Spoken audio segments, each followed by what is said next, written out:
Salam Bapak Ibu Saudara yang dikasihi Tuhan. Mari kita berdoa sebelum merenungkan firman Tuhan.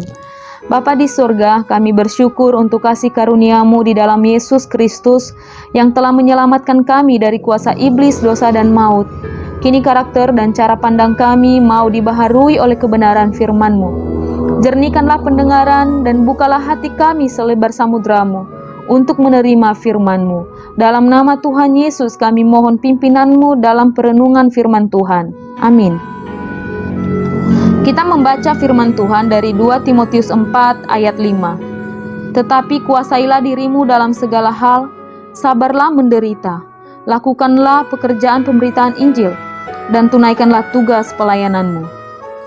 Tema renungan kita hari ini, 1 jiwa lagi. Saudara yang dikasihi Tuhan, sebelum Tuhan Yesus naik ke surga, Ia memberikan amanat agung kepada para muridnya.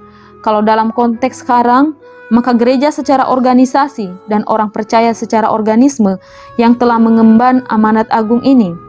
Tuhan Yesus berkata, "Pergilah, jadikanlah semua bangsa muridku, dan baptislah mereka dalam nama Bapa dan Anak dan Roh Kudus, dan ajarlah mereka melakukan segala sesuatu yang telah kuperintahkan kepadamu. Dan ketahuilah, aku menyertai kamu senantiasa sampai kepada akhir zaman."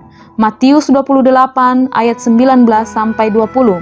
Namun pada realitanya, masih banyak orang percaya yang tidak mau melaksanakan amanat Tuhan Yesus ini dengan begitu banyak alasan.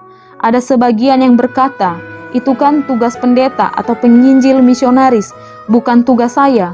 Ada sebagian juga yang berkata, "Saya tidak punya waktu untuk memberitakan Injil." Bahkan ada juga yang berkata, "Saya tidak punya karunia menginjil." Padahal, asal kita mau memberitakan Injil, ada begitu banyak cara yang Tuhan berikan bagi setiap orang percaya untuk bisa terlibat dalam penginjilan atau penjangkauan jiwa bagi Kristus. Menolak untuk memberitakan Injil dengan banyak alasan sama halnya dengan kita menolak untuk taat kepada Tuhan dan kita menolak berkat penyertaan Tuhan dalam hidup kita. Saat ini hampir semua agama berlomba-lomba menarik jiwa-jiwa baru masuk dalam agamanya. Kalau agama lain saja begitu giat menjangkau orang lain, lebih-lebih kita sebagai murid-muridnya yang telah memiliki kepastian hidup kekal melalui karya Kristus. Tidakkah kita tergerak untuk mengabarkan Injil kepada orang lain agar mereka juga diselamatkan? Harus kita akui bahwa tidak mudah melayani orang lain. Karena itu, sebelum melangkah dan menjangkau orang lain, kita harus terlebih dahulu mengalami kasih Tuhan melalui kelahiran baru, serta kita juga mesti bertumbuh menjadi serupa Kristus di dalam karakter kita. Sebagaimana pernyataan Rasul Paulus dalam Galatia 5 ayat 22-23a tentang buah roh, yaitu kasih, sukacita, damai sejahtera, kesabaran, kemurahan, kebaikan, kesetiaan, kelemah lembutan, penguasaan diri. Bila dalam diri kita ada buah roh, dapat dipastikan bahwa kita memiliki integritas di setiap aspek kehidupan kita.